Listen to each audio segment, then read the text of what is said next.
తిరుగుతోందట, ఎవడైనా ఉన్నాడా, నన్ను నమ్ముతున్నాడా?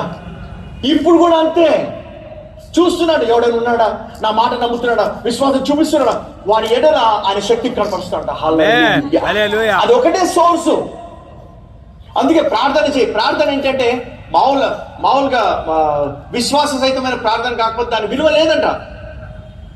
ఆ ప్రార్థన ఎట్లా ఉందంటే మార్క్స్ వార్త 11:24 అందుచేత మీరు ప్రార్థన చేసినప్పుడు అడుగుచున్న వాటి నెలను పొంది ఉన్నామని నమ్ముడి. అప్పుడు నమ్మాలంట. దేవుని వద్దకు వచ్చిన వాడు నమ్మాలి అంట. నమ్మకపోతే రానది. అప్పుడు అవి నీకు అనుగ్రహింపబడును. హల్లెలూయా, హల్లెలూయా, ఆమేన్. సోదరి సోదరుడు, నమ్మాలి. ఆయన వాక్యం ఇది ఈ వాక్యం తప్ప నాకు వేరే దిక్కు లేదు. నాకు దిక్కు ఇదే. నేను దీన్నే చేసుకున్నా.